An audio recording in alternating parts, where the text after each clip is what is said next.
होळीच्या दिवशी आपण अग्नीसमोर का ओरडतो किंवा बोंबा का मारतो, यामागे केवळ मजा नसून एका भयंकर राक्षसीची भीती दडलेली आहे. ही गोष्ट आहे सत्ययुगातल्या ढुंडा नावाच्या राक्षसीची. ढुंडानं भगवान शिवजींना प्रसन्न करून अजेय असण्याचं वरदान मिळवलं होतं. तिला कोणीही मारू शकणार नव्हतं. वरदान मिळाल्यावर तिनं गावातील निरागस लहान मुलांना त्रास द्यायला सुरुवात केली. तिची दहशत इतकी वाढली की लोक हवालदिल झाले. पण ढुंडाला एका गोष्टीची भीती होती, ती म्हणजे गोंगाट. तिला पळवण्यासाठी गावातील मुलांनी एकत्र येऊन लाकडं पेटवली, ढोल वाजवले आणि जोर जोरात आरडाओरडा केला.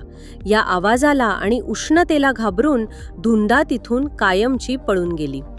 त्याच विजयाचं प्रतीक म्हणून आजही अनेक ठिकाणी होळीच्या दिवशी बोंब मारण्याची प्रथा आहे. असं म्हणतात की यामुळे आपल्या आयुष्यातील नकारात्मकता दूर होते आणि वाईट प्रवृत्ती पळून जातात. तुम्ही होळीला बोंब मारता का? कमेंट्समध्ये नक्की सांगा. आणि अशाच हटके माहितीसाठी ANN अकोला न्यूज नेटवर्कला फॉलो करायला विसरू नका. हॅप्पी होळी!